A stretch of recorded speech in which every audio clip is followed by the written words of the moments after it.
প্রিয় ভাইরা, আপনারা জানেন যে আমি প্রতি বিভাগে একবার করে সফর করছি। তো সেই সুবাদে রংপুর বিভাগের প্রোগ্রামটা আমি লালমনিরহাটে দিয়েছি এবং আমি আশ্বস্ত হয়েছিলাম যে লালমনিরহাটের প্রোগ্রাম খুবই গুছালো হবে, সুষ্ঠু হবে, শান্ত শৃঙ্খল। লক্ষ লক্ষ তাওহীদি জনতা, পেছনে অনেকে জায়গা পায় নাই, কিন্তু কোনো আওয়াজ নাই, সবাই দাঁড়িয়ে আছে। এলইডি স্ক্রিন আছে, আপনারা স্ক্রিনে দেখতে পাচ্ছেন। আলহামদুলিল্লাহ, আমি সবাইকে দেখতে পাচ্ছি। মাশাআল্লাহ মাশাআল্লাহ। শান্ত হয়ে আপনারা বসুন। অল্প কিছু সময় কথা বলার সুযোগ আমি পাবো, যেহেতু আমি হেলিকপ্টারে করে এসেছি। হেলিকপ্টারগুলোর আবার একটা পলিসি আছে, সানসেটের আগে, সূর্য ডোবার আগে তাদেরকে এয়ারপোর্টে আবার ল্যান্ড করতে হয়। তো এখানে 3:30টার মধ্যে আমাকে উঠে যেতে হবে। আমি যদি বারবার আপনাদেরকে থামাতে থাকি, শান্ত হতে বলি এবং এগুলোতেই যদি আমরা সময় নষ্ট করে ফেলি, তাহলে এই যে বিশাল মহাসমাবেশ, বিশাল আয়োজন, যেখানে 2-4টা আমি বার্তা দিতে চাই, এগুলো ব্যাহত হবে। লালমনিরহাটের ছেলেরা খুব ভদ্র, শান্তশিষ্ট। আসার পর থেকে আমাকে রিসিভ করা থেকে শুরু করে স্টেজে আনা থেকে শুরু করে, এবং আলহামদুলিল্লাহ তরুণ জেনজি শ্রোতাদেরকে আমি দেখতে পাচ্ছি, তারা খুবই কোঅপারেটিভ। সহযোগিতা করার, কোঅপারেট করার, অ্যাসিস্ট করার মানসিকতা আমার ভাইদের আছে। আলহামদুলিল্লাহ আলহামদুলিল্লাহ। আমি চাইব আমরা একটু নীরব নিস্তব্ধ পরিবেশ তৈরি করার একটু চেষ্টা করব। প্রচণ্ড রোদ, আপনাদের যেমন কষ্ট হচ্ছে আমারও কষ্ট হচ্ছে। ওনারা বলেছিল স্টেজকে সরাবে, উপরে পর্দা দিবে। আমি বললাম দরকার নাই, যেই পরিস্থিতিতে আছি আমরা বসি, শান্ত হইতে হবে।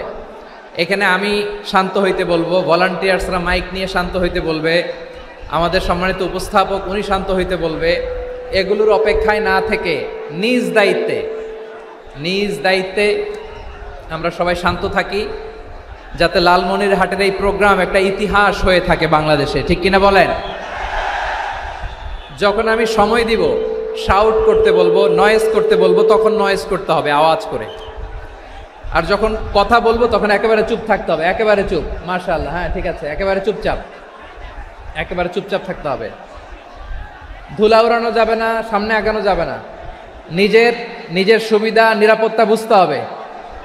এটা কোনো রাজনৈতিক সমাবেশ না, এখানে লাফালাফি, চিৎকার চেঁচামেচি, হাত দেখানোর দরকার নাই। হাত দেখানোর পর্ব শেষ। এখানেও ঠান্ডা হয়ে গেছে। মাশাআল্লাহ, হ্যাঁ মাশাআল্লাহ। আমাদের ভলান্টিয়ার্স ভাইরা, আমাদের স্বেচ্ছাসেবক ভাইরা, আইন শৃঙ্খলা রক্ষাকারী ভাইরা অনেক চেষ্টা করতেছে। মাশাআল্লাহ, very good. I am very happy to C this scenario. মাশাআল্লাহ, আলহামদুলিল্লাহ। আমি একটু দেখতে চাই যে রংপুর বিভাগের কে কোন জেলা থেকে আপনারা এসছেন। কুড়িগ্রাম থেকে কারা এসছেন দেখি? কুড়িগ্রাম। মাশাআল্লাহ মাশাআল্লাহ। আচ্ছা, গাইবান্ধা জেলার কে আসছেন? গাইবান্ধা, হ্যাঁ মাশাআল্লাহ। ঠাকুরগাঁও অনেকে আসছেন। দিনাজপুর জেলা থেকে মাশাআল্লাহ। নীলফামারী, ঠিক আছে, ফি আমানিল্লাহ। পঞ্চগড় অনেক আসছে। রংপুর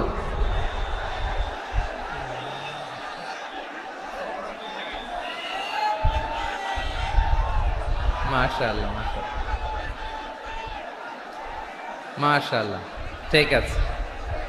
লালমনিরহাটের কারা দেখি? লালমনিরহাট,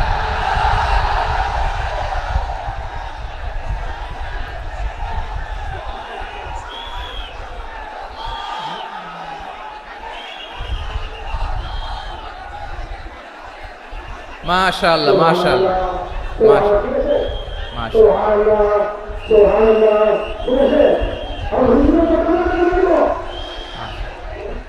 ঠিক আছে। আচ্ছা, এই রংপুর বিভাগের বাইরে থেকে অন্য জেলার কারা কারা আসছেন দেখি? তাও আছে অনেকে। মাশাআল্লাহ, ঠিক আছে।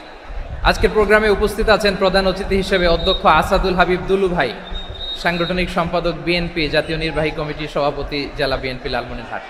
বিশেষ অতিথি হিসেবে আমাদের অনেক ভাইরা এসছেন, সবাইকে শুকরিয়া জানাই। সভাপতিত্ব করছেন জনাব আব্দুল হাকিম।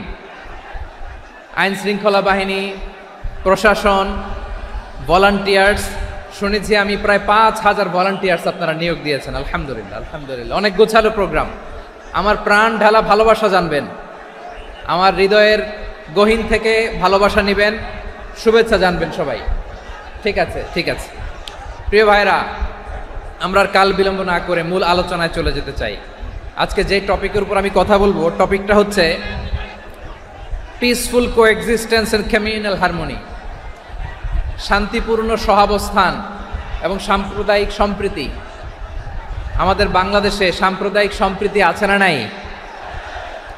আবহমান কাল থেকে আমরা মুসলিম, হিন্দু, বৌদ্ধ, খ্রিস্টান, পাহাড়ি, নৃগোষ্ঠী মিলেমিশে একাকার, আমরা সবাই মিলে বাংলাদেশ। আওয়াজ করে বলেন ঠিক কিনা?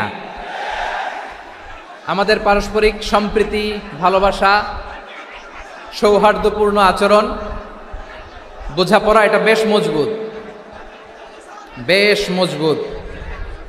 তবে মাঝে মাঝে আমাদের এই সম্প্রীতির ভেতরে অনেকে ফাটল ধরাতে চায়। আমরা যে সুখে আছি, শান্তিতে আছি, এটা অনেকের ভালো লাগে না, ঠিক কিনা বলেন? আমাদের মধ্যে সাম্প্রদায়িক সম্প্রীতি, সৌহার্দ্যপূর্ণ আচরণ, ভালোবাসা, এটা আবহমান কাল ধরে আছে। তার প্রমাণ, আমরা তাফসিরুল মাহফিলের আয়োজন করলে আমাদের হিন্দু ভাইরা ডিস্টার্ব করে না, ঠিক কিনা? এবং আমি যদি বলি হাত তোলেন, হিন্দু ধর্মের কারা কারা এসেছেন, কত শত কত হাজার যে হাত উঠবে, আপনি অবাক হয়ে যাবেন। আমি চাচ্ছি না হাত উঠাতে। খুলনাতে সর্বশেষ যে আমি প্রোগ্রাম করে গেলাম, সেখানে কয়েকশো হিন্দু ভাই আসছে আমাদের আলোচনা শুনতে, আলহামদুলিল্লাহ। অনেক বৌদ্ধরা আসে, অনেক খ্রিস্টানরা আসে। এবার সফরেও অনেক হিন্দু ভাইরা আমার সাথে দেখা করেছে। তারা বলেছে, হুজুর আমরা আপনার আলোচনা শুনি, আলহামদুলিল্লাহ বলেন। So it's our responsibility to present our religion to our non-Muslim brothers and sisters. আমাদের অমুসলিম ভাই বোনদের কাছে ইসলামের সৌন্দর্য তুলে ধরা, এটা আমাদের দায়িত্ব। We all are the ambassador of Islam. আমরা প্রত্যেকে দায়িত্বশীল, আমরা প্রত্যেকে এক একজন ইসলামের অ্যাম্বাসেডর, আলহামদুলিল্লাহ বলেন। এজন্য এমনভাবে দ্য বিউটি অফ ইসলাম, ইসলামের সৌন্দর্য আমাদেরকে ফুটিয়ে তুলতে হবে, যাতে করে নন মুসলিমরা শাহাদা পড়ে, কালিমা পড়ে মুসলমান হয়ে যায়। অনেক নন মুসলিম ভাই বোন আমাদের হাতে শাহাদা পড়ে, কালিমা পড়ে মুসলমান হয়েছে, অনেক। সো আমরা যেন ইসলামের বিউটিটাকে তুলে ধরতে পারি, এবং এই যে সম্প্রীতি, এটাকে যেন আমরা অটুট রাখতে পারি। আদতে আদতে বাংলাদেশের ইতিহাস বলে আমাদের দেশে কোনো দাঙ্গা নাই, আছে? লালমনিরহাটের ভাইয়ের আওয়াজ করে বলেন, আমাদের দেশে হিন্দু মুসলিম দাঙ্গা আছে? আমরা ভাই ভাই, আওয়াজ করে বলুন তো, আমরা কি ভাই ভাই? কিন্তু কিছু দুষ্ট লোক আছে, তারা আমাদের সম্পর্কের মধ্যে ফাটল ধরাতে চায়, ঠিক কিনা বলেন? মাঝে মাঝে ঝগড়া লাগাতে চায়। দেখবেন পত্রপত্রিকায় দেখা যায় বিভিন্ন ধর্মীয় উপাসনালয়গুলোতে হামলা চালানো হয়। এগুলো রাজনৈতিক উদ্দেশ্য প্রণোদিত, এগুলোর সাথে ইসলামের কোনো সম্পর্ক নাই। এজন্য এই দুর্বৃত্তদের ব্যাপারে আমাদের সাবধান থাকতে হবে। আমরা সবসময় যেমনি ঐক্যবদ্ধ, ইউনাইটেড, আমরা যদি এরকম ইউনাইটেড থাকি, এই সমস্ত দুর্বৃত্তদের কালো হাত ভেঙে দিতে আমাদের 1 ঘন্টাও লাগবে না। চিল্লায় বলো ঠিক কিনা? আমরা সংঘবদ্ধ থাকবো। এই যে আমাদের পিসফুল কোএক্সিস্টেন্স, শান্তিপূর্ণ সহাবস্থান। হিন্দুরা পূজা করে, যেদিন হিন্দুদের পূজা অনুষ্ঠান, আমরা ওই দিন তাফসির মাহফিল করি না, ঠিক কিনা বলেন? যেদিন আমাদের তাফসিরুল কোরআনের প্রোগ্রাম, ওই দিন আমাদের হিন্দু ভাইরা ডিস্টার্ব করে না, সুবহানাল্লাহ। হিন্দুদের পূজা অনুষ্ঠানে মাদ্রাসার ছাত্র যে পাহারা দেয়, গোটা বিশ্বে এরকম দৃষ্টান্ত নজির বিরল, ঠিক কিনা বলেন? আইন শৃঙ্খলা বাহিনীর পাশাপাশি মাদ্রাসার ছাত্ররা যে সেখানে পাহারা দেয়, গোটা পৃথিবীতে এই দৃষ্টান্ত আপনি পাবেন। মাদ্রাসার ছাত্ররা, তারা তো কোরআনের ধারক, তারা হাদিসের ধারক, তারা কেন মন্দির পাহারা দিবে? এই সম্প্রীতিকে ধরে রাখার জন্য, এই সৌহার্দ্যকে ধরে রাখার জন্য, আমাদের পারস্পরিক ভালোবাসাকে অটুট রাখার জন্য। আওয়াজ করে বলতে হবে ঠিক কিনা? এখন বলেন, আমাদের এই ভালোবাসা অটুট থাক, আমরা চাই কি চাই না? আমরা হিন্দু মুসলিম মিলেমিশে শান্তিপূর্ণ সহাবস্থান, সাম্প্রদায়িক সম্প্রীতি। লালমনিরহাটের ভাইয়ের আওয়াজ করে বলুন, এই সাম্প্রদায়িক সম্প্রীতি আমরা চাই কি চাই না? আল্লাহ এই দেশকে তুমি বরকতময় করো, বাংলাদেশকে তুমি শান্তিময় করো। আওয়াজ করে সবাই বলেন আমিন। এই জায়গাটাতে সামান্য একটু আওয়াজ হচ্ছিল, এটাও থেমে গেছে। আলহামদুলিল্লাহ, আলহামদুলিল্লাহ। এখন একেবারে everything is in my control, মাশাআল্লাহ। ঠিক আছে, আমি মূল আলোচনায় যাই। প্রিয় ভাইরা, আমি বলেছিলাম আমার আলোচনার বিষয় হচ্ছে শান্তিপূর্ণ সহাবস্থান, সাম্প্রদায়িক সম্প্রীতি। আমরা দেখব ইসলাম আমাদেরকে কি কি দিক নির্দেশনা দেয়। শান্ত হইতে হবে। খরগোশের কানের মতো কান দুটো আমার দিকে করে রাখেন। আমি এখনো উঠে যাব, হাত নাড়ায় লাভ নাই, আমি উঠে যাব। তাকায় থাকো আর কান খাড়া, আওয়াজ হবে না। হ্যাঁ, মাশাআল্লাহ, মাশাআল্লাহ, ঠিক আছে। আমরা দেখব যে রাসূল সাল্লাল্লাহু আলাইহি ওয়াসাল্লাম এই পিসফুল কোএক্সিস্টেন্সের জন্য আমাদের কি শিখিয়েছেন, কি কি গাইডলাইন দিয়েছেন। আমরা 1, 2, 3, 4 করে এগুলো আপনাদের সাথে শেয়ার করব। আমি আপনাদের খেদমতে সূরাতুল আনআমের 108 নম্বর আয়াত তেলাওয়াত করেছি। এখানে আল্লাহ রাব্বুল ইজ্জা ওয়াল জালাল তিনি ইরশাদ করছেন, ওয়ালা তাসুব্বুল্লাযীনা ইয়াদউনা মিন দুনিল্লাহি ফায়াসুব্বুল্লাহা আদওয়াম বিগাইরি ইলম কাযালিকা যায়্যান্না লিকুল্লি উম্মাতিন আমালাহুম সুম্মা ইলা রাব্বিহিম মারজিউহুম ফায়ুনাব্বিউহুম বিমা কানু ইয়ামালুন। রব্বুল আলামিন বলেন, গোলাম ও আমার ইমানদার বান্দারা শোনো শোনো, ও আমার বিশ্বাসী বান্দারা শোনো শোনো, লা তাসুব্বুল্লাযীনা ইয়াদউনা মিন দুনিল্লাহ ফায়াসুব্বুল্লাহা আদওয়াম বিগাইরি ইলম। ও আমার বিশ্বাসী বান্দারা, যারা আল্লাহকে ব্যতি রেখে, আল্লাহকে বাদ দিয়ে অন্য উপাস্যকে ডাকে, দেবীর পূজা করে, দেবতাদের পূজা করে, তোমরা খবরদার তাদের গালি দিও না। আওয়াজ করে বলেন, কি দিও না? আল্লাহ বলেন, ও বিশ্বাসীরা শোনো, যারা আল্লাহকে বেছে রেখে দেব দেবীর পূজা করে, অন্য উপাস্যের পূজা করে, তাদেরকে ডাকে, ওই দেবতাদেরকে তোমরা গালি দিও না। যদি ওই দেবতাদেরকে গালি দাও তাহলে ভুলবশত, শত্রুতাবশত তারা তোমাদের রব আল্লাহকে গালি দেবে, ঠিক কি না? তোমরা যদি তাদের দেবতাদের গালি দাও, ওরা রেগে তোমার আল্লাহরে গালি দিবে, তাহলে আল্লাহরে গালি খাওয়ানোর কারণ হয়ে গেলাম আমি, ঠিক কি না? বলেন।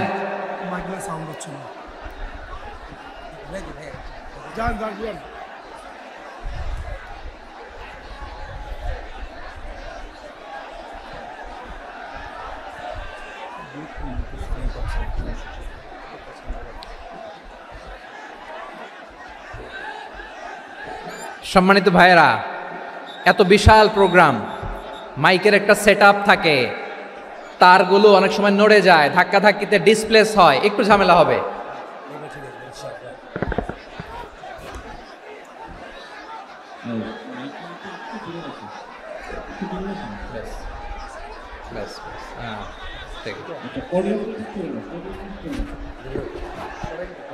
ঠিক আছে, একটু একটু সমস্যা হবে মাঝে মাঝে। আপনারা শান্ত থাকলে, শান্ত থাকতে হবে। এইভাবে সাউন্ড নাই, এই নাই, এই বলতে বলতে আমার সময়ও নাই, উঠে যেতে হবে। এগুলো বোকামি। এই বিভাগীয় প্রোগ্রামগুলোতে যাই, চিৎকার চেঁচামেচি করে তোমরা আসো, সময় শেষ, আমাকে উঠে যেতে হয়। আমরা তো বঞ্চিত হলাম। গুরুত্বপূর্ণ অনেক কথা শোনাবো তোমাদের, অনেক। প্রিয় ভাইরা, আপনারা শান্ত হয়ে বসুন, শান্ত হয়ে। রব্বুল আলামিন বলেন, খবরদার বিশ্বাসীরা, আল্লাহ ছাড়া যারা অন্যান্য উপাস্যদেরকে ডাকে, দেবতাদেরকে ডাকে, তাদেরকে তোমরা গালি দিও না। ওই সমস্ত দেবতাদেরকে যদি তোমরা গালি দাও তাহলে তারা আল্লাহকে গালি দিবে, ঠিক কিনা বলেন? আমরা দেবতাদের গালি দিলে ওরা আল্লাহকে গালি দিবে। রব্বুল আলামিন বলেন, খবরদার দেবতাদেরকে গালি দিও না, তাহলে ওরা তোমার রব আল্লাহরে গালি দেবে। প্রতিটি জাতির জন্য তাদের কাজকে আমি আল্লাহ সুশোভিত করে রেখেছি, তারা সবাই একদিন আমার কাছেই ফিরে আসবে। এরপর আমি রব্বুল আলামিন তাদের আমলনামা তাদেরকে জানিয়ে দেব। সুবহানাল্লাহ পড়ে। প্রিয় ভাইয়েরা, আল্লাহ তাআলা বলেছেন, খবরদার গালি দিও না। আদেশটা কার? আওয়াজ করে বলেন তো। হিন্দুদের দেবতা দেবদেবীদেরকে গালি দেওয়া যাবে না। আওয়াজ করে বলুন প্রিয় ভাইরা, এই আদেশটা কার? এই আপনাদের গলার আওয়াজ। অন্য ধর্মের দেবতাদেরকে যে গালি দেয়া যাবে না, এই আদেশটা কার? আরো জোরে বলুন, কার? গালি দিবেন কোন দেবতাকে? দিবেন? যদি দেন তাহলে ওরা আল্লাহরে গালি দিবে, তাহলে আল্লাহরে গালি খাওয়াইলো কে? আপনি, ঠিক কিনা বলেন? আমি আল্লাহকে গালি খাওয়ানোর কারণ হলাম, কারণ আমি যদি গালি না দিতাম ওরা আমার রবকে গালি দিত না। আওয়াজ করে বলেন ঠিক কিনা?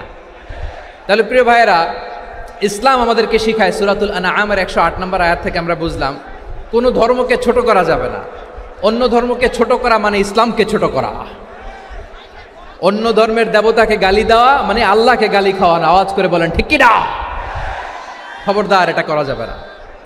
আর অন্য ধর্মের দেবতাকে যদি আপনি গালি দেন, ওরা ইসলাম থেকে দূরে সরে যাবে। যাও ইসলামের প্রতি আকৃষ্ট হয়েছিল আর কোনোদিন ইসলামের ধারে কাছে আসবে না। আওয়াজ করে বলেন ঠিক কিনা? এজন্য কখনো কোনোদিন অন্য ধর্মের দেবতাদেরকে গালি দেয়া যাবে না। অন্য ধর্মের কোনো দেবতাদেরকে আমরা গালি দিব না, গালি দিব না, বরং ইসলামের beauty, the beauty of Islam, ইসলামের সৌন্দর্যকে আমরা তুলে ধরব। আমরা যদি বিশ্বনবী সাল্লাল্লাহু আলাইহি ওয়াসাল্লামের জীবনের দিকে তাকাই, তাহলে আমি দেখব বিষ্ণু ইসলাম মক্কাতে কিংবা মদিনাতে অন্য ধর্মের লোকদের সাথে খুব পিসফুলি লাইফ লিড করেছেন।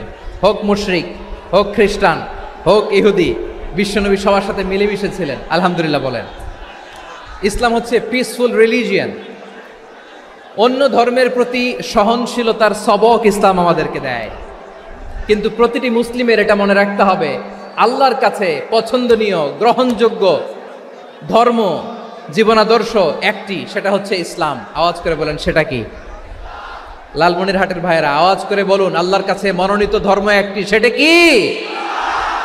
এজন্য রব্বুল আলামিন বলেন, ইন্নাদ-দীনা ইনদাল্লাহিল ইসলাম, আল্লাহর কাছে মনোনীত গ্রহণযোগ্য অ্যাকসেপ্টেড ধর্ম মতাদর্শ একটা, সেটা হলো ইসলাম। ইসলাম ছাড়া অন্য কোনো ধর্ম যদি কেউ তালাশ করে, তার ওই ধর্ম আল্লাহ গ্রহণ করবে না। ওমাই ইয়াবতাগি গায়রাল ইসলামি দীনান ফালাই ইউকবালা মিন ওয়া হুয়া ফিল আখিরাতি মিনাল খাসিরিন।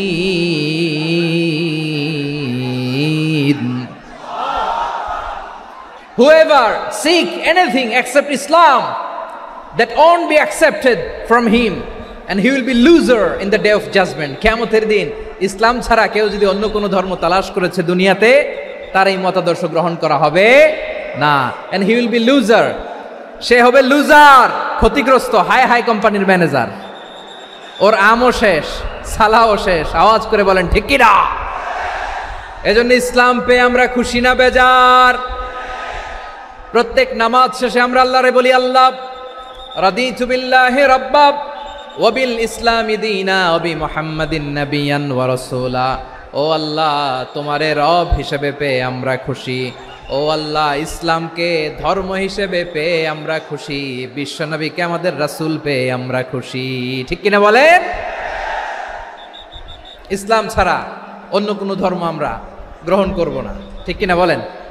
আল্লাহর কাছে অ্যাকসেপ্টেড রিলিজিয়ান একটা, সেটা ইসলাম। তো বিশ্বনবী সাল্লাল্লাহু আলাইহি ওয়াসাল্লাম মক্কাতে কিংবা মদিনাতে খুব পিসফুলি এক্সিস্ট করেছেন, যে কোনো ধর্মের সাথে মিলেমিশে চলেছেন। তার প্রমাণ আমরা যদি রাসূল সাল্লাল্লাহু আলাইহি ওয়াসাল্লামের বায়োগ্রাফির দিকে তাকাই, তাহলে দেখব তিনি মুশরিকদের সাথে পিস ট্রিটি করেছেন, শান্তি চুক্তি, পিস ট্রিটি, পিস এগ্রিমেন্ট।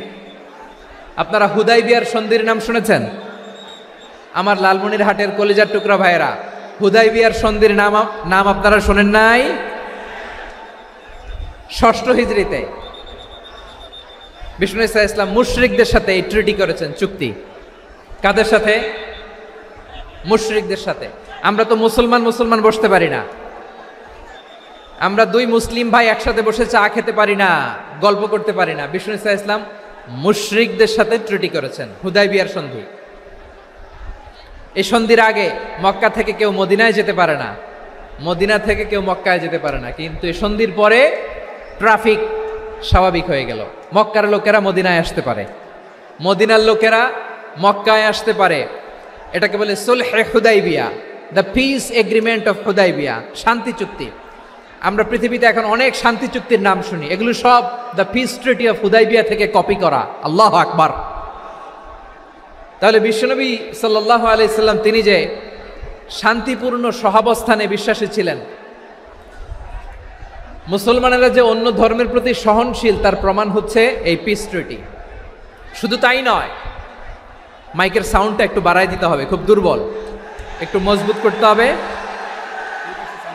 আর একটু ক্লিন করতে হবে, আর সবগুলা জায়গায় সাউন্ড যাচ্ছে কিনা একটু ক্রস চেক করতে হবে।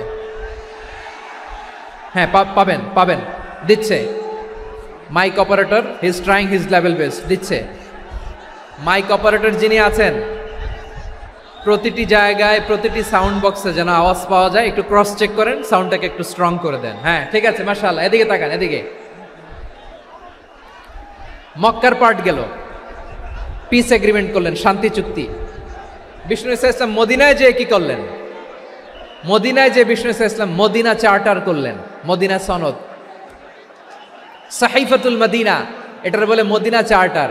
যে ওয়েস্টে, ইউরোপে, আমেরিকাতে তারা অনেক চার্টার করে, এই সব চার্টার মদিনা চার্টার থেকে কপি করা। আওয়াজ করে পড়েন সুবহানাল্লাহ। বিষ্ণু ইসলাম মদিনায় গেলেন, মদিনাতে মুসলিম, মুশরিক, ইয়াহুদি, এই তিন ধর্মের লোক মিলে সব স্টেক হোল্ডার যারা আছে সবাইকে নিয়ে বিষ্ণু ইসলাম মদিনা চার্টার করলেন, মদিনা সনদ, পড়েন সুবহানাল্লাহ। শুধু তাই নয়, মক্কাতে বিশ্বনবী পিস এগ্রিমেন্ট করলেন, শান্তি চুক্তি মুশরিকদের সাথে। মদিনাতে যে বিশ্বনবী মদিনা চার্টার করলেন, মদিনা সনদ করলেন ইহুদিদের সাথে। আবার মদিনাতে বিশ্বনবী ইহুদিদের সাথে পিস ডায়ালগ করলেন, ইন্টারফেথ ডায়ালগ করলেন, আন্তধর্মীয় সংলাপ করলেন, যেই সংলাপের মূল ভিত্তি ছিল তাওহীদ। মূল ভিত্তি ছিল কি? তাওহীদ। বিশ্বনবী ইহুদিদেরকে ডাকলেন, আহ্বান করলেন, কুল ইয়া আহলাল কিতাবি তাআলাউ ইলা কালিমাতিন সাওয়াইন বাইনানা ওয়া বাইনাকুম আল্লা না'বুদা ইল্লাল্লাহ ওয়ালা নুশরিকা বিহি শাইআন ওয়ালা ইয়াত্তাখিযা বা'দুনা বা'দান আরবাবাম মিন দুনিল্লাহ فإن تولوا فقولوا اشهدوا بأننا مسلمون। সুবহানাল্লাহ পড়েন। বিশ্বনবী মদিনার ইহুদিদের ডেকে বললেন, ও ইহুদিরা, শোনো শোনো, আসো এমন একটা আদর্শের প্রশ্নে আমরা একত্রিত হই, যে আদর্শের প্রচার তোমাদের নবীরাও করেছে, আমিও করি, যে আদর্শের কথা তোমাদের পবিত্র ধর্মগ্রন্থগুলোতে আছে, আমার কোরআনেও আছে, সেটা হলো তাওহীদ। আমরা এক আল্লাহ ছাড়া কারো ইবাদত করব না, আল্লাহর সাথে কাউরে শরীক করব না, আল্লাহ ছাড়া কাউরে রব মানব না। পড়েন সুবহানাল্লাহ। তাহলে আমার প্রিয় লালমনিরহাটের ভাইরা, মদিনাতে যে তিনি মদিনা চার্টার করলেন, মদিনা সনদ, পিস ডায়ালগ করলেন, শান্তির সংলাপ, ইন্টারফেথ ডায়ালগ করলেন, আন্তধর্মীয় সংলাপ, যার ভিত্তি ছিল তাওহীদ। সুবহানাল্লাহ পড়েন। তাহলে অন্য ধর্মের প্রতি সব সময় ইসলাম সহনশীল, টলারেন্স। যদি আপনি দেখতে চান ইসলামের নবী বিশ্ব নবীর দিকে তাকান, ঠিক কিনা বলেন? আমরা তো সংখ্যালঘুদের রাইটস প্রোটেক্ট করার জন্য কত আইন বানাই, কত বৈঠক করি, কত সংবাদ সম্মেলন করি।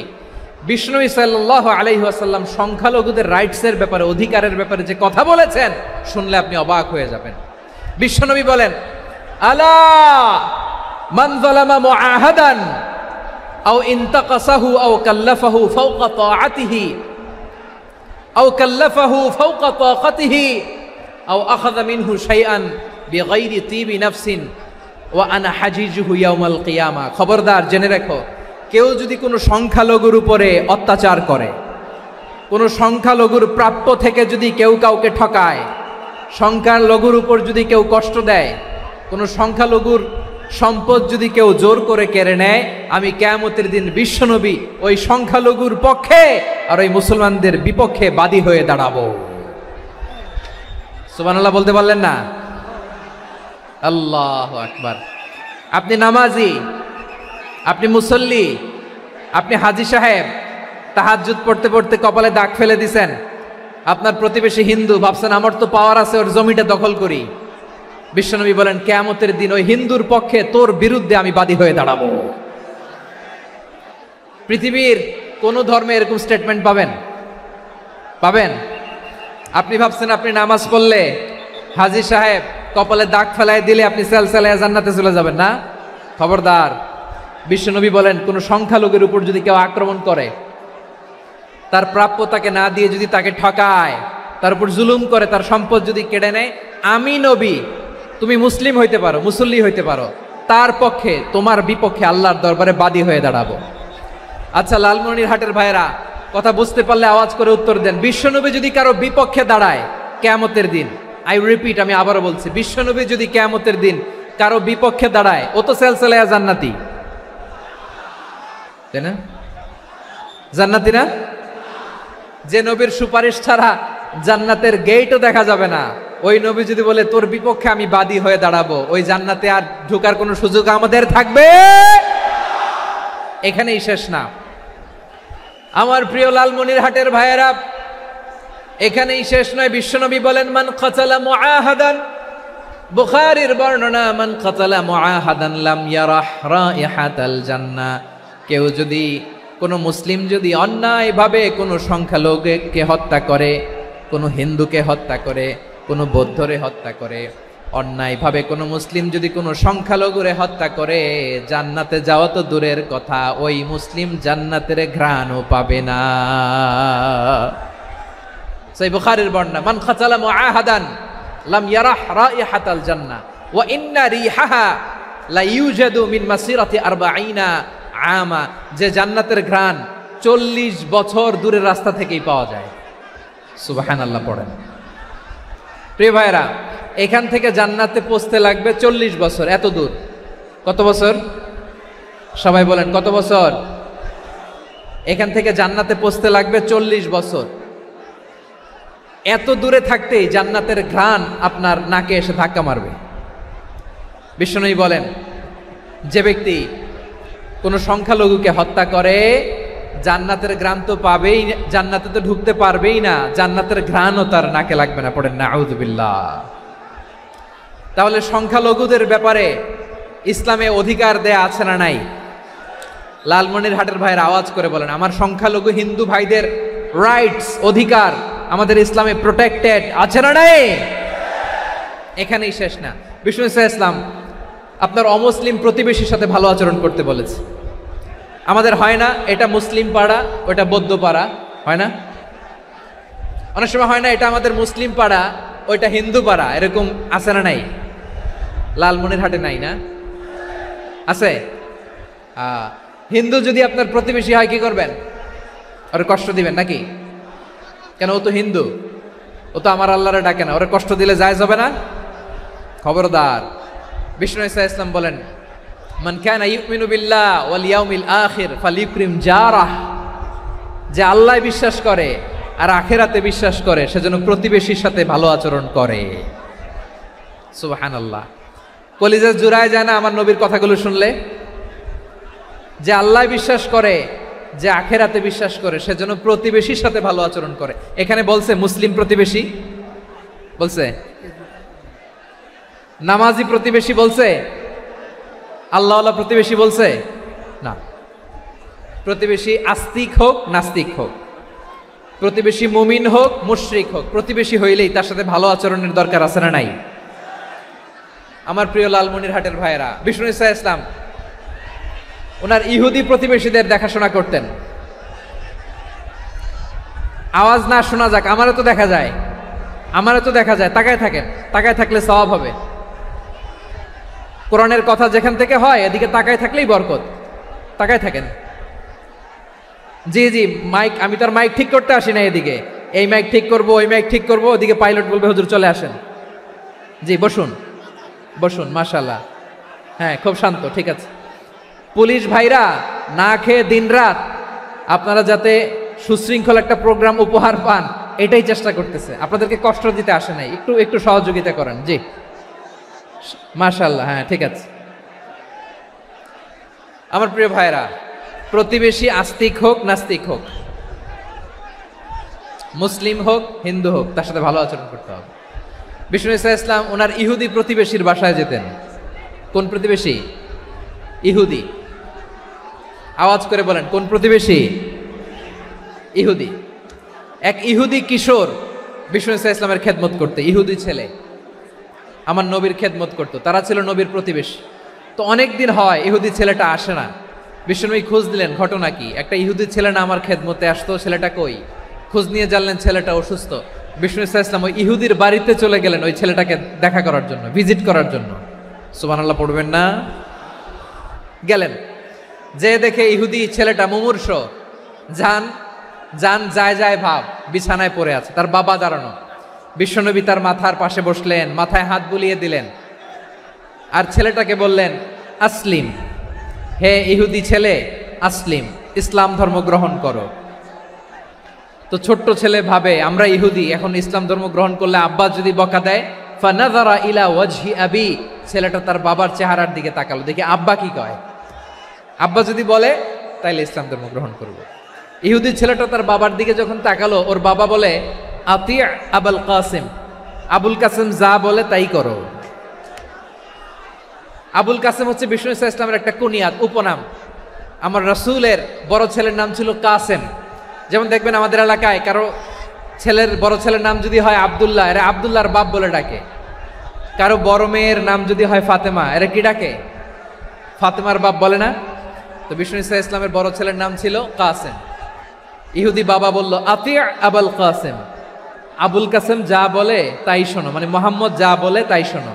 এই কথা শুনে ছেলে সাহস পাইছে, ছেলে আবার পড়তে আরম্ভ করলো, আশহাদু আল্লাহ ইলাহা ইল্লাল্লাহ ও আশহাদু আন্না মুহাম্মাদার রাসূলুল্লাহ, পড়েন আল্লাহু আকবার। বিশ্বনবীর আহ্বান শুনে ওই আহ্বানে সাড়া দিয়ে ইহুদি ছেলে শাহাদা পড়ে মুসলমান হয়ে গেল। তার হৃদয়টারে ইমানের নূর দিয়ে আলোকিত করে দিল কে? প্রিয় ভাইরা, এবার রাসূল সাল্লাল্লাহু আলাইহি ওয়াসাল্লাম বের হয়ে আসলেন ঘর থেকে, আর বললেন, আলহামদুলিল্লাহিল্লাযী আনকাযাহু মিনান নার, প্রশংসা সে আল্লাহর যে আল্লাহ জাহান্নামে চলে যাচ্ছিল প্রায় এমন একটা লোককে মুহূর্তের মধ্যে কালেমায়ে শাহাদাতের বদৌলতে জান্নাতি বানায় দিলেন। আওয়াজ করে পড়েন সুবহানাল্লাহ। এই হাদিস থেকে আমরা কি শিখলাম? What is the moral of the story? এক নম্বর স্টোরি হলো, প্রতিবেশী ইহুদি হোক হিন্দু হোক, যাবেন, সুসম্পর্ক রাখবেন, উপহার দিবেন, বিপদে পাশে দাঁড়াবেন, তাইলেই তো আপনাদের প্রতি, মুসলমানদের প্রতি তারা আকৃষ্ট হবে, ঠিক কিনা বলেন? আপনি যদি হিন্দুদের সাথে বৌদ্ধদের সাথে নাই মিশেন, নাস্তিকের কাছে নাই যান, তো ইসলামের সৌন্দর্যটা ওরা বুঝবে কেমনে? আমার অনেক হিন্দু পরিচিত ভাই আছে, ওরা আমাদের ইফতারির প্রোগ্রামে এসে একসাথে ইফতারি করে। অনেক মদখোর আমার সাথে বসে একসাথে ডিনার করে, হাফ প্যান্ট পরা, গলায় স্বর্ণের চেইন, হাতে স্বর্ণের ব্রেসলেট, আইসা আমার সাথে ডিনার করছে, আছে এরকম।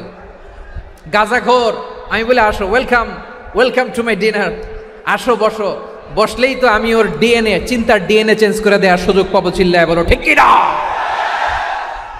আসতে হবে আমার কাছে। Hour door is open, the door of Islam is open 24/7। সব সময় আমাদের ইসলামের দরজা আমার অমুসলিম ভাইদের জন্য খোলা আছে না নাই?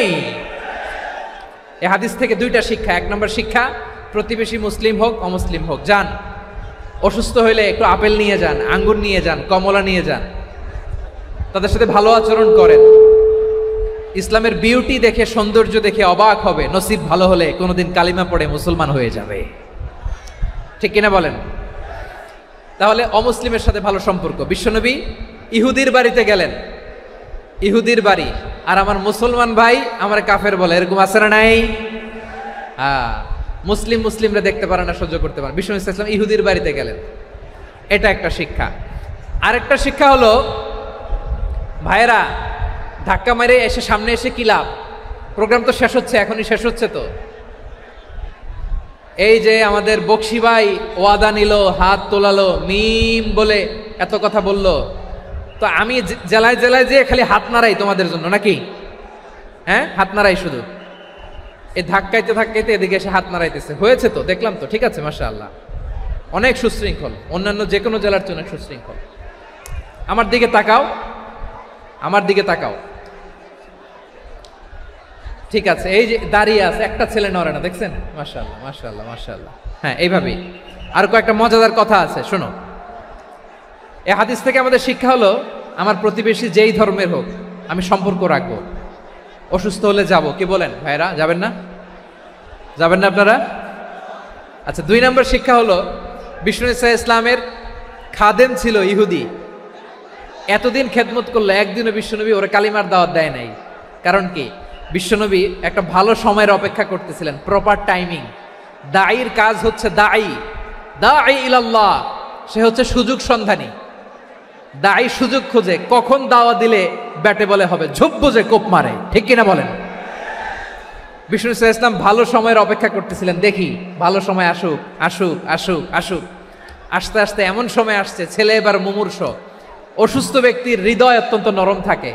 হসপিটালে যখন কেউ যায় তার হৃদয়টা বড্ড নরম থাকে, মৃত্যুর ভয়ে তার অন্তরটা নরম থাকে, ঠিক কিনা বলেন? এই প্রপার টাইমিং এর অপেক্ষা করতেছিলেন। যখনই টাইমিং পেয়েছেন দাওয়াত দিলেন, পড়ো লা ইলাহা ইল্লাল্লাহ, সুবহানাল্লাহ পড়েন সবাই। তাহলে ইসলাম অমুসলিম প্রতিবেশীর সাথে ভালো আচরণ করতে বলে। ইসলাম অমুসলিম মাতা পিতার সাথেও ভালো আচরণ করতে বলে। মাতা পিতা যদি অমুসলিম হয় তারা ফেলে দিতে পারবেন? পারবেন? আমার লালমনিরহাটের ভাইয়েরা, অনেক হিন্দু ছেলে আমাদের হাতে শাহাদা পড়ে মুসলিম হয়, কিন্তু ওর মা মুসলমান হয় নাই, বাবাও হয় নাই, এরকম আছে না নাই? তো ও হয়েছে মুসলিম, মা বাপ হিন্দু, এখন মা বাপ কি বাদ? হ্যাঁ, মা বাপ বাদ দেয়া যাবে? যেই মা আপনারে 9 মাস 8 মাস পেটে ধারণ করলো, আপনার মায়ের নার ছেঁড়া ধন, আপনি ওই মারে বাদ দিতে পারবেন? যেই মায়ের বুকের তাজা দুধ খেয়ে আপনি আজকে বাড়ন্ত তাজা তরতাজা, ওই মারে বাদ দেয়া যাবে? মায়ের এক ধারে দুধের দাম, কাটিয়া গায়ের চাম, পাপুষ বানাইলে ঋণের শোধ হবে না, এমন দরদি ভাবে কেউ হবে না আমার মাগো। মায়ের এক ধারে দুধের দাম, কাটিয়া গায়ের চাম, পাপুষ বানাইলে ঋণের শোধ হবে না, এমন দরদি ভাবে কেউ হবে না আমার মাগো, ঠিক কিনা? মাকে তো বাদ দেয়া যায় না। وَقَضَى رَبُّكَ أَلَّا تَعْبُدُوا إِلَّا إِيَّاهُ وَبِالْوَالِدَيْنِ إِحْسَانًا। আল্লাহ বলে অবধারিত 2টা ভার্ডিক্ট তোমাদের জন্য, এক আল্লাহর ইবাদত করবা আর মা বাবার প্রতি ইহসান করবা। আদেশটা কার? মা বাবার প্রতি ইহসান করতে হবে। আমার মা হিন্দু হোক ভালো আচরণ করতে হবে, বৌদ্ধ হোক ভালো আচরণ করতে হবে। আমার যে সমস্ত হিন্দু ভাইয়েরা মুসলিম হয়েছ, তোমাদের মা বাবা এখনো মুসলমান হয় নাই, তাদের সাথে ভালো আচরণ করতে হবে। আপনাদের খেদমত নিজে করতে হবে অথবা খেদমতের ব্যবস্থা করাই দিতে হবে। মান্থলি যে খরচ লাগে এটা দিতে হবে। আরে তুমি এখন মুসলিম, তোমার মা বাবা হিন্দু, এখনই তো সুযোগ ইসলামের সৌন্দর্য দেখানোর। এখন মা বাবা যদি দেখে আরে এটা হিন্দু থাকতে তো বদমাইশ ছিল, বেয়াদব ছিল, কি এমন ধর্ম সে গ্রহণ করলো যেটা গ্রহণের সাথে সাথে সে পাল্টে গেল? কি এমন ধর্ম সে গ্রহণ করেছে যেটা তার জীবনকে আলোকিত করে দিয়েছে? নসিব ভালো হইলে তারাও কালিমা পড়ে মুসলমান হয়ে যাবে। বিষ্ণু ইসা ইসলামের স্ত্রীর নাম ছিল আয়েশা রাদিয়াল্লাহু তাআলা আনহা, আবু বকর রাদিয়াল্লাহু তাআলা আনহুর মেয়ে। আবু বকর রাদিয়াল্লাহু তাআলা আনহুর আরেক মেয়ের নাম হচ্ছে আসমা। কি নাম? দুজনই আবু বকর রাদিয়াল্লাহু তাআলা আনহুর মেয়ে, আসমা আর আয়েশা। নাম দুইটা কেমন লাগে? আসমা নামটা কেমন লাগে? আয়েশা নামটা কেমন লাগে? সবার ভালো লাগে নাই? নাম দুটো আপনাদের ভালো লাগে? লালমনিরহাটে অনাগত যদি কন্যা সন্তান হয়, যদি মনে চায় আসমা রেখে দিতে পারবেন, যদি মনে চায় আয়েশা রেখে দিয়েন।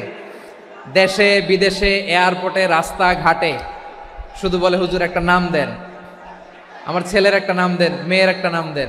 তো আমার মনে আছে যশোরের 8 দিনের মাহফিলে আমি একটা দুইটা নাম দিয়েছিলাম।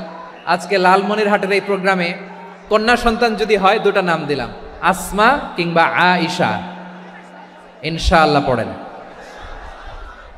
দুজন বোন, এক মায়ের না, বাবা এক মা দুজন। আয়েশা রাদিয়াল্লাহু তাআলা আনহার মায়ের নাম উম্মে রুমান, আর আসমা রাদিয়াল্লাহু তাআলা আনহার মায়ের নাম কুতাইলা বিনতে আব্দুল উজ্জা। আবু বকর রাদিয়াল্লাহু তাআলা আনহু 4টা বিয়ে করেছিলেন।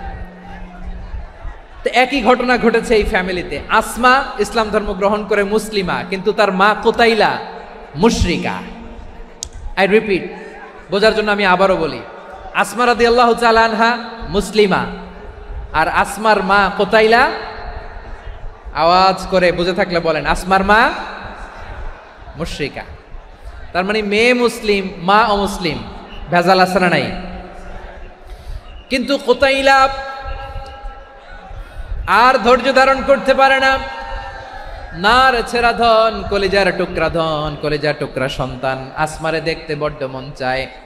সাইয়েদনা আসমা রাদিয়াল্লাহু তাআলা আনহা মক্কা থেকে হিজরত করে মদিনায় চলে গেলেন হুদাইবিয়ার পর। যখন মক্কা মদিনার ট্রাফিক স্বাভাবিক হলো, মক্কার লোক মদিনায় যায়, মদিনার লোক মক্কায় আসে। কুতাইলা কলিজার টুকরা সন্তান আসমারে দেখার জন্য কিছু উপহার নিয়ে বিশাল মরুপথ পাড়ি দিয়ে মক্কা থেকে মদিনায় যায়। সুবহানাল্লাহ বলেন। এখন মা আসছে মেয়ের সাথে দেখা করতে, মেয়ে তো আর দেখা দেয় না। মেয়ে ভাবছে আমার মা তো মুশরিকা, অপবিত্রা, তার সাথে কি দেখা দেয়া যাবে? বিশ্বনবীর দরবারে চলে গেলেন। সুবহানাল্লাহ বলেন। কি সৌভাগ্যবান ছিল তারা, মাসলা জানার দরকার হলেই নবীর দরবারে চলে যেত। ঘরে বউয়ের সাথে ঝগড়া হলে নবীর দরবারে চলে যেত। অনেক সাহাবী বলে আমার পেটে ক্ষুধা লাগলো আমি নবীর কাছে চলে যেতাম, কারণ নবীর চেহারার দিকে তাকালেই আমার পেটের ক্ষুধা মিটে যেত। সাইয়েদনা আসমা রাদিয়াল্লাহু তাআলা আনহা বিশ্বনবীর কাছে চলে গেলেন, যে বললেন ইয়া রাসূলুল্লাহ ইয়া হাবিবাল্লাহ ইন্না উম্মি কাদিমাতুন ইলাইয়া ওয়া হিয়া রাগিবা। আমার মা মক্কা থেকে অনেক দূর মরুর পথ পাড়ি দিয়ে উপহার সামগ্রী নিয়ে মদিনায় আমার সাথে দেখা করতে এসেছে গো নবী। আমার জানতে বড্ড ইচ্ছে হয় আমি আমার মুশরিকা মায়ের সাথে একটু দেখা করতে পারবো কিনা। আফা আসিলুহা, আগে যেমনি আমি আমার মায়ের সাথে ভালো আচরণ করতাম, যেমনি আমি আমার মায়ের সাথে সদাচরণ করতাম গো নবী, এখন আমি মুসলিমা মা মুশরিকা, এখনো কি আগের মতো সদাচরণ করতে পারবো নাকি? বিশ্বনবী বললেন নাম সিলিহা, হ্যাঁ রে আসমা, অবশ্যই অবশ্যই, আগে ঠিক যেমন তুমি তোমার মায়ের সাথে ভালো আচরণ করতে এখনো তেমনি আগের মতো ভালো আচরণ করবা। আওয়াজ করে পড়েন সুবহানাল্লাহ। কি ইসলাম আমরা পেয়েছি! কত ব্রড মাইন্ডেড আমাদের ইসলাম, কত ওপেন মাইন্ডেড ইসলাম, কত ওপেন আপ করতে পারে, চিন্তা করতে পারেন। বিষ্ণু বললেন হ্যাঁ অবশ্যই, নাম সুলিহা, আগে যেমনি ভালো আচরণ করছো আসমা এখন ওইরকমই করো, পারলে আরো বাড়ায় করো। সুবহানাল্লাহ বলেন।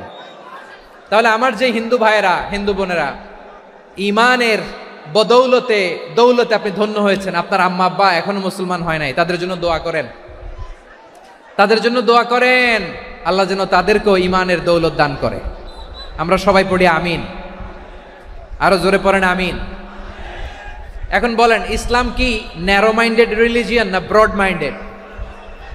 লালমনিরহাটের যুবক ভাইরা আওয়াজ করো, ইসলাম কি ন্যারো মাইন্ডেড না ব্রড মাইন্ডেড? কতটা ব্রড মাইন্ডেড দেখেন। বিশ্বনবী সাল্লাল্লাহু আলাইহি সাল্লাম অমুসলিমরা যদি নবীকে উপহার দিত, ওই উপহারও বিশ্বনবী গ্রহণ করতেন। সুবহানাল্লাহ পড়েন।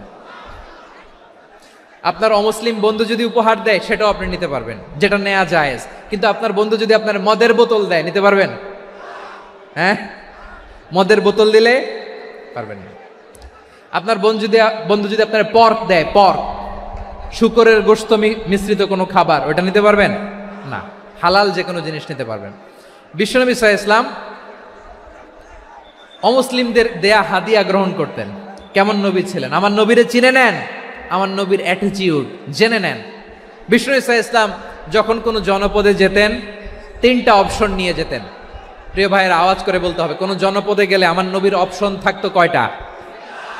আমার মতো 3 আঙ্গুল উঁচু করে দেখান আর বলুন, আমার নবী কোনো জনপদে গেলে কয়টা অপশন নিয়ে যেতেন? 1 নাম্বার অপশন আসলিম তাসলাম। নতুন এলাকায় গেলে বলতেন আসলিম তাসলাম, ইসলাম ধর্ম গ্রহণ করো, শান্তিতে থাকবা, আমার ভাই হয়ে যাবা, আমরা ভাই ভাই, ইসলাম মানো, আমরা ভাই ভাই। অপশন নাম্বার কত? 1।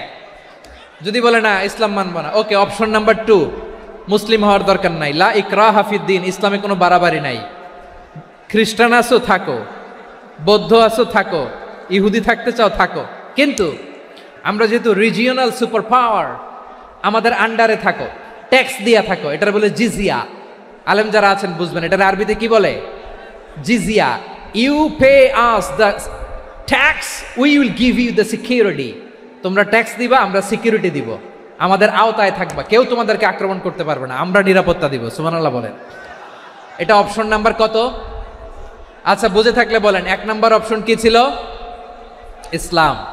ইসলাম মানো শান্তিতে থাকবা, ভাই ভাই, আমরা ভাই ভাই। অপশন নাম্বার 2, ট্যাক্স দাও, আমরা নিরাপত্তা দিব, মুসলিম হওয়া লাগবে না। এখন 1 নাম্বারও মানে না, 2 নাম্বারও মানে না, মুসলিম হবো না, ভালো, খ্রিস্টান থাকো, ট্যাক্স দাও, আমরা সিকিউরিটি দিব না, এইটাও মানি না। বিষ্ণু বলেন তাহলে তলোয়ার আমাদের আর তোমাদের মাঝে ফায়সালা করবে। মুসলিমও হবো না, ট্যাক্স দিবা, নিরাপত্তা দিব, আমরা সুপার পাওয়ার, আমাদের আন্ডারে থাকবে, এইটাও না। তাহলে তোমাদেরকে তো আমরা বিশ্বাস করতে পারি না, কখন না কখন বিশ্বাসঘাতকতা করো, কার সাথে মিলে হাত মিলাও, তলোয়ার আমাদের মাঝে ফায়সালা করবে। তখন তিনি জেহাদের সশস্ত্র সংগ্রামের ঘোষণা দিতেন। সুবহানাল্লাহ পড়েন। দেখেন পশ্চিমারা জেহাদকে এইভাবে চিত্রায়িত করে না, ওরা জেহাদ বলতে বুঝায় তলোয়ার, হাত কাটো, গলা কাটো না। জেহাদ সশস্ত্র সংগ্রাম 3 নম্বরে। অধিকাংশ ক্ষেত্রেই বিশ্বনবীর সুন্দর আচরণ দেখে, আরে আমার নবীর যে নুরানি চেহারা, অনেকে তো কেবল সিরেফ চেহারাটা দেখেই কালিমা পড়ে মুসলমান হয়ে গিয়েছে। যারা মুসলিম হয় নাই তারা তাদের ইসলামেই বলবৎ ছিল, ট্যাক্স দিয়ে ইসলামের আন্ডারে ছিল। যারা এটাও মানে নাই ওইটাও মানে নাই, তাদের বিরুদ্ধে জেহাদ। বিষ্ণু ইসলাম 7ম হিজরিতে যখন খায়বার বিজয়ের পরে ইসলাম রিজিওনাল সুপার পাওয়ার হিসেবে আত্মপ্রকাশ করলো, বিশ্বনবী চিঠি লিখলেন অন্যান্য সুপার পাওয়ারের কাছে, রাষ্ট্রীয় চিঠি লেখে এক রাষ্ট্রপ্রধান আরেক রাষ্ট্রপ্রধানের কাছে, ঠিক কিনা বলেন? জানেন না আপনারা? এই যে 24-এর ছাত্র নাগরিক অভ্যুত্থানে, এই অভ্যুত্থান যখন শুরু হয়, আমি তখন সাউথ আফ্রিকাতে, একটা স্ট্যাটাস দিয়েছিলাম, কোটা নয় গোটা দেশ সংস্কার করা লাগবে। শুধু বাংলাদেশ নয়, সারা বিশ্বের বাংলা ভাষাভাষী লোকেরা এই আন্দোলনের সাথে সমর্থন তারা করেছে, এটাকে সাপোর্ট করেছে, তারা সমর্থন দিয়েছে। আমাদের ইউনাইটেড আরব আমিরাতের বাংলাদেশি ভাইয়েরা, তারা সেখানে রাস্তায় নেমে এসেছিল, জানেন? ওইখানে ডেমনস্ট্রেশন করা যায় না, সেখানকার সরকার তাদেরকে যাবজ্জীবন দিয়েছিল। তখন আমাদের এই যে প্রধান উপদেষ্টা ডক্টর মোহাম্মদ ইউনূস সরাসরি G2G বলে, এটারে G2G, government to government, G2G, উনি চিঠি লিখলেন যে তাদেরকে, ইউর হাইনেস, হে সম্মানিত আমির, আপনি আমার এই চিঠির কারণে আমার সম্মানে এই 53 জন বাংলাদেশিকে মাফ করে দেন। এই চিঠির বদৌলতে বেকসুর খালাস পেয়ে গিয়েছিল আমাদের ভাইরা। জানেন না এই ঘটনা আপনারা? তাহলে গভর্নমেন্ট টু গভর্নমেন্ট চিঠি দেওয়া হয়। 7ম হিজরিতে বিষ্ণু ইসলাম সব সুপার পাওয়ারের কাছে চিঠি দিলেন, রোমান সম্রাটের কাছে, পারস্য অধিপতির কাছে, মিশরের অধিপতির কাছে, সবার কাছে চিঠি লিখলেন। চিঠির ভাষা ছিল এরকম, মিন মুহাম্মাদিন রাসূলিল্লাহ ইলা মুকাওকিস আযীমিল কিবত, মুহাম্মদ রাসূলুল্লাহর পক্ষ থেকে মিশরের বাদশার কাছে, আসলিম তাসলাম, ইসলাম মানো শান্তিতে থাকবা, সালামুন আলা মান ইত্তাবা আল হুদা, শান্তি তার জন্য যে হেদায়েতের অনুসরণ করে। সুবহানাল্লাহ পড়েন। তো এই চিঠি অনেকে ভালোভাবে রিসিভ করেছে, অনেকে এই চিঠি পাওয়ার পরে নবীর কাছে আবার ইন রিটার্ন উপহার পাঠিয়েছে। কি পাঠিয়েছে? উপহার। মিশরের বাদশা মুকাওকিস, তিনি বিশ্বনবীকে বিশাল এক উপহারের ডালি পাঠিয়েছেন। মিশরের বাদশা মুকাওকিস ছিলেন ধর্মে খ্রিস্টান। লালমনিরহাটের ভাইয়েরা আওয়াজ করে বলেন, মিশরের বাদশা ধর্মে কি ছিল? খ্রিস্টান। কি উপহার দিয়েছিল আমার নবীকে? শুনতে মনে চায়? আওয়াজ নাই লালমনিরহাটের গলায়, শুনতে মনে চায়? 1000 স্বর্ণমুদ্রা, 1000 স্বর্ণমুদ্রা। 2টা খ্রিস্টান দাসী, একজনের নাম মারিয়া বিনতে শামাউন আল কিবতিয়া, আরেকজনের নাম সিরিন বিনতে শামাউন আল কিবতিয়া। একজন খ্রিস্টান দাস 20 থান কাপড় জামা বানানোর জন্য, আমরা নবী যেন সেলাই করে জামা বানাতে পারে, এজন্য 20 থান কাপড়, 20 থান ফাইন গার্মেন্ট। সুবহানাল্লাহ পড়বেন না? এরপরে একটা গাধা যেটার নাম ছিল উফাইর, আর একটা খচ্চর এটার নাম ছিল দুলদুল। খচ্চর চেনেন? গাধা আর ঘোড়ার ক্রসিং এ যে প্রাণীটা দুনিয়াতে আসে ওটার খচ্চর বলে। তো এই যে সুপার পাওয়ার, খ্রিস্টান বাদশার কাছে নবী চিঠি লিখলেন, ওই খ্রিস্টান বাদশাহ আমার নবীকে উপহার দিল, বিশ্বনবী এই উপহারগুলো সানন্দে গ্রহণ করেছে। সুবহানাল্লাহ পড়বেন না? তাহলে অমুসলিম কেউ যদি আপনাকে উপহার দেয়, হালাল উপহার হলে আপনি গ্রহণ করতে পারবেন। অনুরূপভাবে পারস্যের বাদশাহ, রোম সম্রাট বিশ্বনবীকে উপহার পাঠিয়েছেন, আমার নবী সবগুলো উপহার গিফট গ্রহণ করেছেন। সুবহানাল্লাহ বলেন। তাহলে প্রিয় লালমনিরহাট, আওয়াজ করে বলুন, ইসলাম কি ন্যারো মাইন্ডেড রিলিজিয়ন না ব্রড মাইন্ডেড? আম্মাজান আয়েশার কাছে মাসালা জানতে চায় মেয়েরা, হে আম্মাজান, অগ্নি উপাসকেরা তাদের ঈদের দিন নওরোজের সময় আমাদেরকে পাখি দেয়, নেওয়া যাবে? উনি বললেন, ওরা জবাই করে দিলে নেওয়া যাবে না, কিন্তু ওরা যদি ফলমূল এরকম খাবার দেয় এগুলো নেওয়া যাবে। তার মানে অমুসলিমদের দেয়া উপহার এটা গ্রহণ করা যায়। সুবহানাল্লাহ বলেন। শুধু তাই নয়, বিষ্ণু ঈসা ইসলাম অমুসলিমদের সাথে আর্থিক লেনদেনও করেছেন, ফিনান্সিয়াল ডিলিং করেছেন। অমুসলিমদের সাথে প্রয়োজনে আপনি ফিনান্সিয়াল ডিলিং করতে পারবেন। আমরা প্রায় দেখি বাজারের মিষ্টির দোকানগুলো আমার হিন্দু ভাইদের। লালমনিরহাটে মিষ্টির দোকান, দইয়ের দোকান কারা চালায়? হিন্দুরা চালায় না। তারপরে যে বারবার শপ, চুল কাটে যে নাপিত, অধিকাংশ নাপিতের দোকানে কারা? আমার হিন্দু ভাইরা। তা আপনি চুল কাটতে পারবেন কিনা বলেন? পারবেন। তার দোকান থেকে দই মিষ্টি কিনতে পারবেন কিনা? হ্যাঁ, আমার মুসলিম ভাইয়ের দোকান থাকলে ওইটারে আমি বেশি প্রায়োরিটি দিব, ঠিক কিনা? কিন্তু যদি তাদের সার্ভিস নিতে চান, প্রোডাক্ট নিতে চান, পারবেন। তার দলিল সহিহ বুখারী, আম্মা জান আয়েশা রাদিয়াল্লাহু তাআলা আনহা বলেন, ইশতারা রাসূলুল্লাহ সাল্লাল্লাহু আলাইহি ওয়াসাল্লাম মিন ইয়াহুদিয়িন তুআমান ওয়া রাহানাহু দিরআহু মিন হাদিদ। রাসূল সাল্লাল্লাহু আলাইহি ওয়াসাল্লাম এক ইহুদির কাছ থেকে, কার কাছ থেকে? সবাই বলে নাই, কার কাছ থেকে? আমার নবী, পেয়ারা নবী এক ইহুদির কাছ থেকে জব কিনেছিল, জব, বার্লি, যেটা দিয়ে রুটি বানায়। ওই জবের দাম দেওয়ার টাকা পয়সা নবীর কাছে ছিল না, ফলে নবী ওনার একটা পোশাককে মর্গেজ রেখেছিলেন, মর্গেজ, বন্ধক, যে এখন এটার দাম দিতে পারবো না, কয়েক কেজি বার্লি নিয়ে যাই আর বন্ধক হিসেবে আমার জামাটা রেখে গেলাম, যেই দিন দাম দিব ওই দিন জামাটা ছুটায় নিয়ে যাব। সুবহানাল্লাহ পড়বেন না? বাকিতে নিছিলেন, বাকিতে। দিরআহু মিন হাদিদ, লোহার তৈরি বর্ম, মানে যুদ্ধের পোশাক, লোহা দিয়ে বানানো। বিশ্বনবী বললেন, কয়েক কেজি জব দাও, টাকাটা পরে দিব, এখন টাকা নাই, বন্ধক হিসেবে, মর্গেজ হিসেবে আমার জামা রেখে গেলাম, যখন টাকা দিব জামা ছুটায় নিব। আওয়াজ করে বলতে হবে সুবহানাল্লাহ। এ থেকে বোঝা গেল অমুসলিমদের সাথে ফিনান্সিয়াল ডিলিং করা যায়, অর্থনৈতিক লেনদেন করা যায়, কেনাবেচা করা যায়, প্রোডাক্ট কেনা যায়। এমনকি আমাদের মসজিদে নববীতে বারান্দায় আপনারা একটা অটোমেটিক ফ্লাইং আমব্রেলা দেখছেন? সূর্য যখন বাড়ে মসজিদে নববীর বারান্দায় ইয়ার্ডের মধ্যে অটোমেটিক্যালি কিছু আমব্রেলা আছে, সাঁ করে খুলে যায়, আর সূর্যের তাপ লাগে না। আবার সন্ধ্যাবেলায় এই আমব্রেলাগুলো ওরা ক্লোজ করে ফেলে, দেখেন নাই না? দেখছেন? এই মসজিদে নববীকে সর্বোচ্চ উন্নত মানের কনস্ট্রাকশন ইনফ্রাস্ট্রাকচারে ডেভেলপ করার জন্য কর্তৃপক্ষ কিছু অমুসলিম ইঞ্জিনিয়ারের, ডিজাইনারের সহায়তা নিয়েছিল। সুবহানাল্লাহ বলেন। কোন দলিলের ভিত্তিতে? এই দলিলের ভিত্তিতে যে বিষ্ণু ঈসা ইসলাম অমুসলিমদের সাথেও লেনদেন করেছেন। আওয়াজ করে বলতে হবে আল্লাহু আকবার। শুধু তাই নয়, ইন কেস অফ ইমার্জেন্সি, প্রয়োজনে ইসলামের খাতিরে, ইসলামকে সামনের দিকে এগিয়ে নিয়ে যাওয়ার জন্য অমুসলিমদের সাপোর্ট নেওয়া জায়েজ আছে। সুবহানাল্লাহ বলেন। অমুসলিমদের সাপোর্ট নেয়া, তাদের থেকে অর্থ নেয়া, পলিটিক্যাল সাপোর্ট, পলিটিক্যাল অ্যাসাইলাম নেওয়া জায়েজ আছে। আমাদের অনেক বিশ্ববরেণ্য দায়ীরা আমেরিকায় অস্থায়ীভাবে অ্যাসাইলাম নিয়ে থাকে, নিজের দেশে গেলে ফাঁসিতে ঝুলাই দিবে। যুগ যুগ ধরে দায়ীদের উপরে এরকম অত্যাচার আর নির্যাতন আছে না নাই?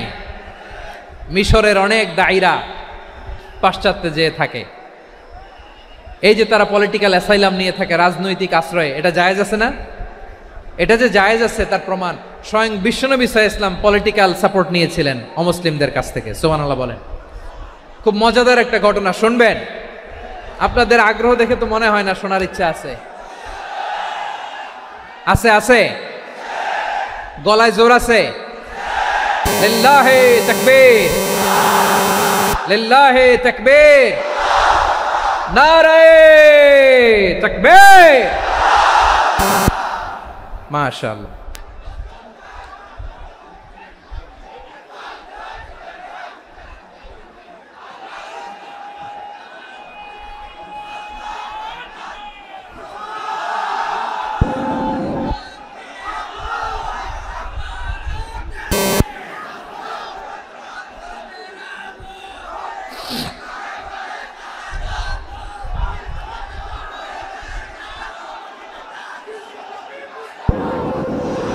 মাশাআল্লাহ, মাশাআল্লাহ। থামুন, থামুন আমার ভাইরা। বিশ্বনবীর বয়স তখন প্রায় 51 বছর। কত বছর? বিশ্বনবীর সবচেয়ে কাছের মানুষ খাদিজা রাদিয়াল্লাহু তাআলা আনহা ইন্তেকাল করেছেন। বিশ্বনবী বড্ড কষ্ট পেলেন, হৃদয়টা ভেঙে খান খান। যিনি ঘরের ভেতরে বিশ্বনবীকে সান্ত্বনা দিতেন, ভালোবাসা দিতেন, বাইরে গেলে কুরাইশরা বকাঝকা করে, অত্যাচার করে, কিন্তু আম্মাজান খাদিজা রাদিয়াল্লাহু তাআলা আনহা ঘরটারে এমন শান্তির নীর বানায় রেখেছেন, এই ঘরের ভিতরে ঢুকলে বিশ্বনবীর কলিজাটা ঠান্ডা হয়ে যেত।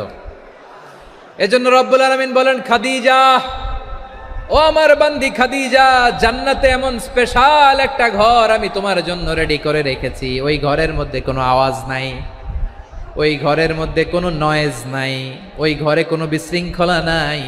কারণ মক্কার জমিনে আমার নবী কুরাইশদের বিশৃঙ্খলা, নয়েজ আর ঝামেলাগুলোকে উপেক্ষা করে যখন তোমার ঘরের ভিতরে ঢুকতো, ঘরটারে তুমি শান্তির নীর, ঠান্ডা, নীরব, নিস্তব্ধ, নিঝুম আর শান্তির নীর বানিয়ে রেখেছ।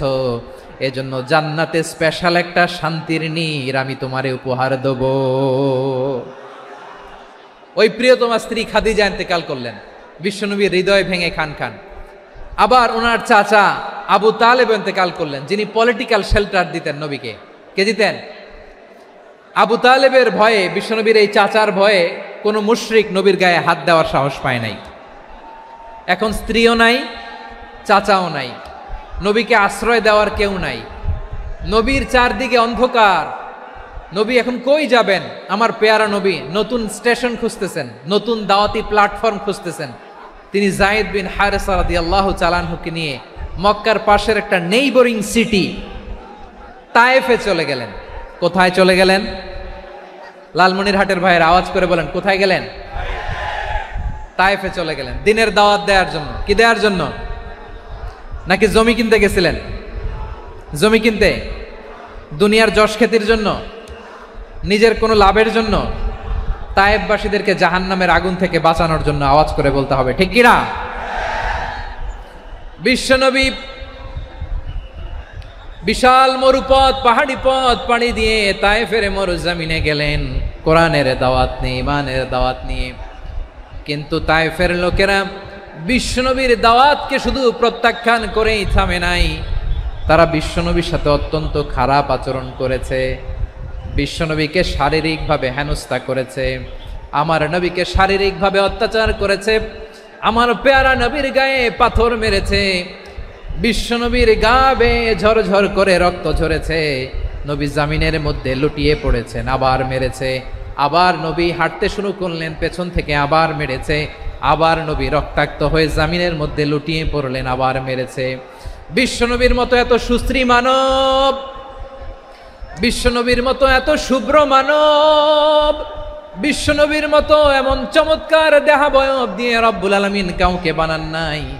এরকম চমৎকার মানুষটাকে তারা তায়েফের ওই জমিনে রক্তাক্ত করেছে। বিশ্বনবী দুনিয়ার কোনো স্বার্থের জন্য সেখানে যান নাই, নিজের কোনো লাভের জন্য, প্রাপ্তির জন্য যান নাই, তায়েফবাসীদের জাহান্নামের আগুন থেকে বাঁচাতে গিয়েছেন। ঠিক কিনা বলেন?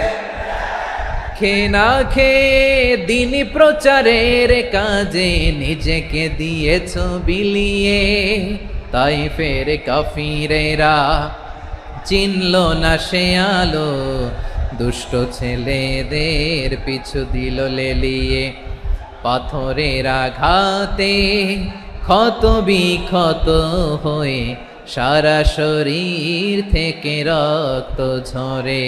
হে রাসূল তোমাকে ভুলি আমি কেমন করে, হে রাসূল তোমাকে ভুলি আমি কেমন করে।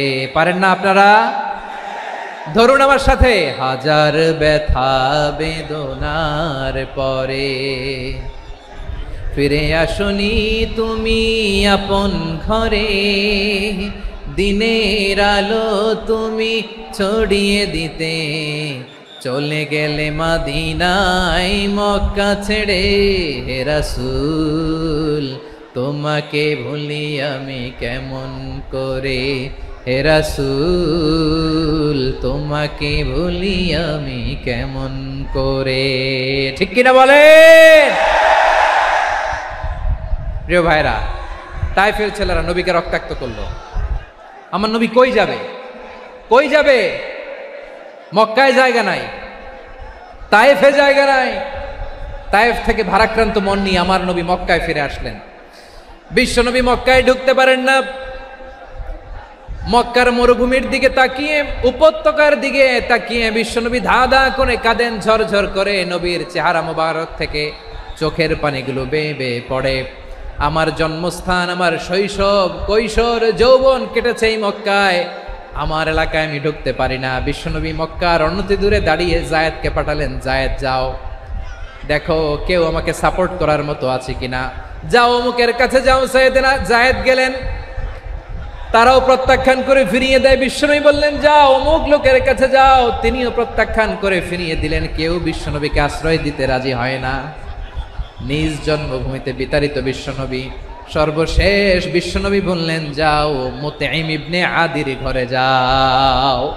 মুতঈম ইবনে আদি মুশরিক, তার কাছে যাও। গেলেন, মুতঈম ইবনে আদি রাজি হয়ে গেল। সুবহানাল্লাহ বলেন। দেখেন, অনেক বিপদের সময়ও আমি নিজে সাক্ষী, সামাজিকভাবে রাজনৈতিকভাবে কত ঝঞ্ঝা, কত ষড়যন্ত্র, কত কনস্পাইরেসি পাড়ি দিয়ে আমাদেরকে সামনে এগিয়ে যেতে হয়। এই শত্রুদের ভেতরেও একজনকে দাঁড় করিয়ে দেয় যে আল্লাহর কোরআনের জন্য রেডি হয়ে যায়। পড়েন সুবহানাল্লাহ। মুতঈম ইবনে আদি, আল্লাহ তার মনকে নরম করে দিলেন। মুতঈম বলে, মুহাম্মদ আমি তোমাকে আশ্রয় দিব। তার দুই ছেলেকে পাঠালেন, যাও খোলা তলোয়ার নিয়ে, স্কট দিয়ে, গার্ড অফ অনার দিয়ে মুহাম্মদকে মক্কায় ঢুকাও, আর বলো আমি আমান দেব। আমান কি দিব? আমান মানে সিকিউরিটি, নিরাপত্তা। সিকিউরিটি ছাড়া, আমান দেওয়া ছাড়া কেউ থাকতে পারতো না মক্কায়। দুই ছেলে বিষ্ণু ঈসা ইসলামকে নিয়ে আসলো। নবী কাবার চারদিকে তাওয়াফ করলেন, নামাজ পড়লেন। আবু জাহেল, উতবা, শাইবা, ওয়ালিদ ইবনে মুগীরা সবাই দেখে, কেউ কিছু করতে পারে না। কারণ মুতঈম ইবনে আদি ঘোষণা দিয়েছেন আমি মুহাম্মদকে আমান দিয়েছি, মুহাম্মদের গায়ে যেন কেউ স্পর্শ না করে। আওয়াজ করে পড়েন সুবহানাল্লাহ। নবীর এই বিপদকালে মুহূর্তে মুতঈমের হৃদয়টারে নরম করে দিল কে? আচ্ছা, লালমনিরহাটের ভাইয়েরা বলেন, এই মুতঈম কি মুসলিম ছিল না মুশরিক? সবাই বলতে হবে মুসলিম না মুশরিক? তাহলে মুশরিকের কাছ থেকে নবী পলিটিক্যাল অ্যাসাইলাম, আধুনিক রাষ্ট্রবিজ্ঞানের ভাষায় পলিটিক্যাল অ্যাসাইলাম যেটাকে বলে, রাজনৈতিক আশ্রয়, ওনার আমান বা নিরাপত্তার এই ঘোষণায় তিনি মক্কায় ঢুকলেন। যতদিন নিরাপত্তা ছিল ছিলেন। মুতঈম যখন মারা গেল, বিষ্ণু ঈসা ইসলাম হিজরত করে মদিনায় চলে গেলেন। সুবহানাল্লাহ। কিন্তু মুতঈম যে বিশ্বনবীর উপকার করছে এটা বিশ্বনবী ভুলে নাই। আমাদের অনেকে আছে উপকার করার পরে আর খেয়াল থাকে না, খাওয়ার পরে গলা দিয়ে নামলে আর খেয়াল থাকে না। এরকম আছে না নাই? আমার নবী ভুলে নাই। বদরের প্রান্তরে 70 জন কাফেরকে যখন বন্দী করে বিশ্বনবীর সামনে হাঁটু গেড়ে দাঁড় করানো হলো, বসানো হলো, 70 জন কাফের। কয়জন? বিশ্বনবী তাদের দিকে তাকিয়ে বললেন, সহিহ বুখারীর বর্ণনা, লাউ কানাল মুতঈম ইবনে আদি হাইয়ান সুম্মা কাল্লামানি হাউলাইন নাতনা লা তারাকতুহুম লাহু। বদরের প্রান্তরে 70 জন বন্দী কাফিরের দিকে তাকিয়ে আমার নবী বললেন, আজকে মুতঈম ইবনে আদি যদি বেঁচে থাকতো আর তোমাদের 70 জনের ব্যাপারে যদি মুতঈম এক বাক্যে একটা সুপারিশ করতো, তার সম্মানে আজকে তোদের সবাইকে আমি মাফ করে দিতাম।